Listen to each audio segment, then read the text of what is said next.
નમસ્કાર, સ્વાગત છે આપનું સમાચાર સુપરફાસ્ટમાં। આપની સાથે હું છું પ્રિયંકા। સૌથી પહેલા નજર કરીએ એક મહત્વના સમાચાર પર।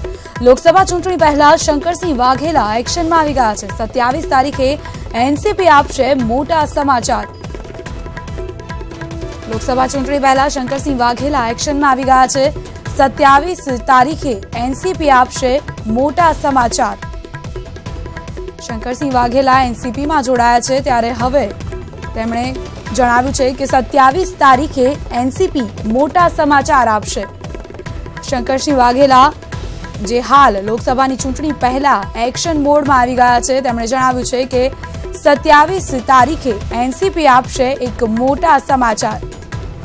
તેમના આ નિવેદનને લઈને અનેક અટકળો વહેતી થઈ ગઈ છે કે એવા કયા મોટા સમાચાર છે જે આગામી સમયમાં એનસીપી દ્વારા જાહેર કરવામાં આવશે। શંકરસિંહ વાઘેલા કે જેઓ તાજેતરમાં જ એનસીપીમાં જોડાયા છે તેમના દ્વારા એક મોટું નિવેદન આપવામાં આવ્યું છે।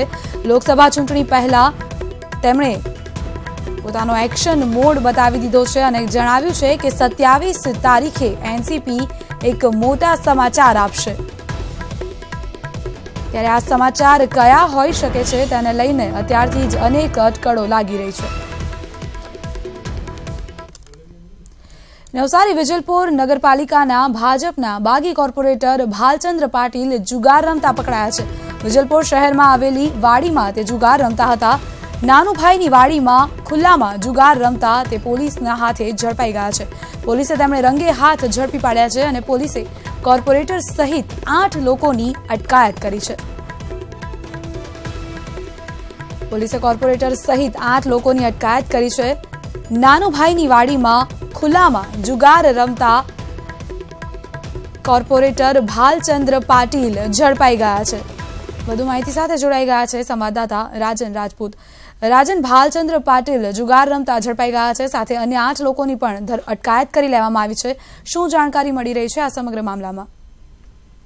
જી બિલકુલ પ્રિયંકા, આ બાબતે જો આપને જણાવું તો ગત મોડી રાત્રે વિજલપુર પોલીસ સ્ટેશનના પોલીસ અધિકારી સહિત પોલીસ કર્મચારીઓ પેટ્રોલિંગમાં હતા। જે દરમિયાન વિજલપુર પોલીસને બાતમી મળી હતી કે કેટલાક શકુનીઓ જુગારની પ્રવૃત્તિ ધીરુભાઈની વાડી નામના વિસ્તારમાં કરી રહ્યા છે, જેને લઈને નવસારીના વિજલપુર પોલીસે આ જગ્યા ઉપર સ્થળ ઉપર છાપો માર્યો હતો અને ત્યાંથી જુગાર રમતા 8 ઇસમોને ઝડપી પાડ્યા હતા, જેની અંદર ચૂંટાયેલા ભાજપના કોર્પોરેટર જે બાદમાં બાગી સભ્ય બન્યા હતા અને તેમને ભાલચંદ્ર પાટીલ જે છે તે પણ આ પ્રવૃત્તિમાં સામેલ હતા અને જુગાર રમતા પોલીસે તેમને રંગે હાથ ઝડપી પાડ્યા હતા।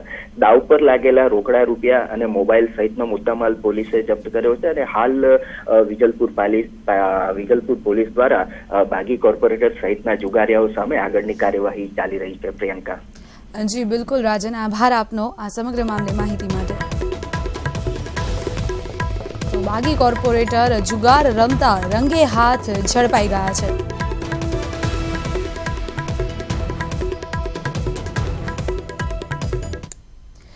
ભરૂચમાં સિવિલ હોસ્પિટલમાં સ્વચ્છતાના નામે મીંડું જોવા મળ્યું। પીવાના પાણીમાં જીવાત મળી આવી। પીવાના પાણીના કુલરમાં મોટા પ્રમાણમાં જીવાત દેખાઈ રહી છે।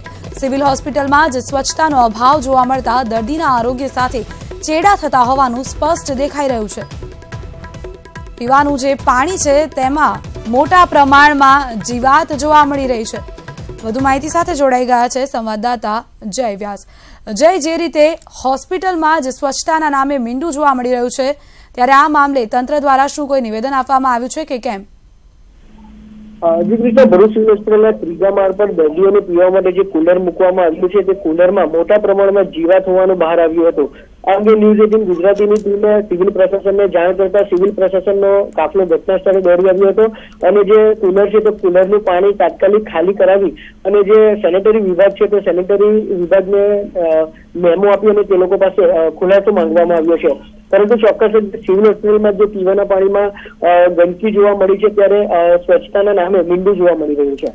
જી બિલકુલ જય, આભાર આપનો આ સમગ્ર મામલે માહિતી માટે। તો હોસ્પિટલમાં જે રીતે પીવાના પાણીમાં જીવાત જોવા મળી રહી છે તેને લઈને અનેક સવાલો ઉભા થઈ રહ્યા છે।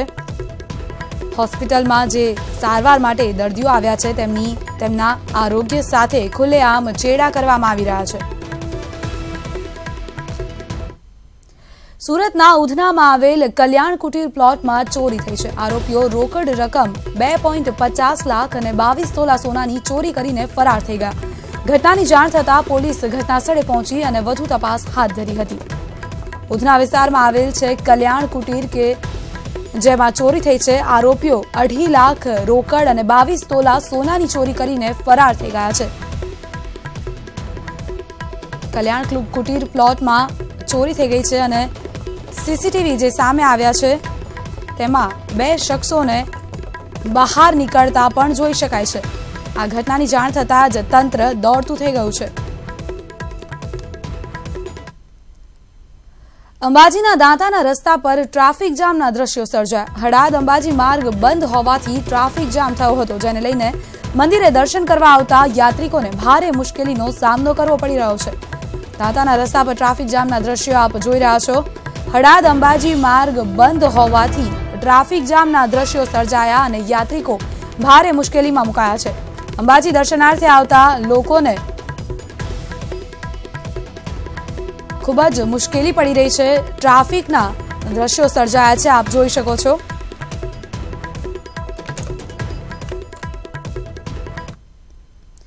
ફરી એકવાર જંગલના રાજાને હેરાન કરાયો. ફરી એકવાર સાવજને કરાયો પરેશાન.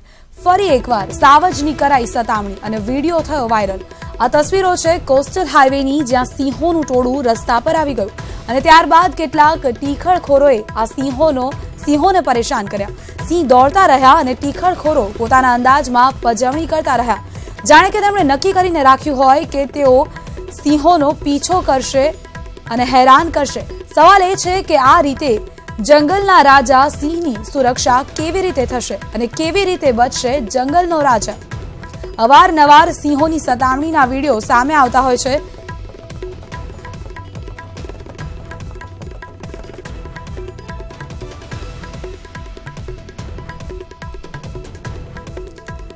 એવું નથી કે સિંહોની પજવણી પહેલીવાર કરવામાં આવી હોય. આ પહેલા પણ અનેક વખત સિંહોને લોકો હેરાન કરતા રહ્યા છે અને આ પ્રકારના વિડીયો સોશિયલ મીડિયામાં ખૂબ જ વાયરલ પણ થતા હોય છે. જયંતિ ભાનુશાળી હત્યા મામલે હત્યા કેસમાં ઝડપાયેલા બંને આરોપીને કચ્છ લવાયા. આરોપીને ગાંધીધામ GRPF પોલીસ સ્ટેશન લઈ જવામાં આવ્યા. આરોપી નીતિન અને રાહુલ પટેલને પોલીસ સ્ટેશનમાં લઈ જવામાં આવ્યા છે. વધુ માહિતી સાથે જોડાઈ ગયા છે સંવાદદાતા મેહુલ સોલંકી. મેહુલ, બંને આરોપીઓને પોલીસ સ્ટેશનમાં લઈને જવામાં આવ્યા છે. શું વધુ જાણકારી મળી રહી છે? આગળ કયા પ્રકારની કાર્યવાહી રહેશે તે જણાવશો.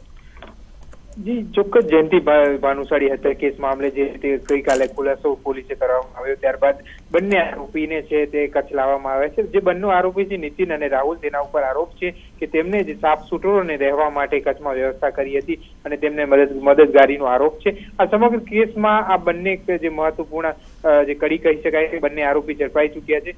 હજી સાફ સુથરો છે તે પોલીસ ગિરફથી દૂર છે. આ બંને આરોપીને હાલ ગાંધીધામ GRPF પોલીસ સ્ટેશન ખાતે વધુ તપાસ માટે લાવવામાં આવ્યા હતા અને ત્યારબાદ બપોર બાદ ભચાઉ કોર્ટ ખાતે તેમને રજૂ કરવામાં આવશે અને ત્યારબાદ તેમના રિમાન્ડ મેળવવાની તજવીજ હાથ ધરવામાં આવશે.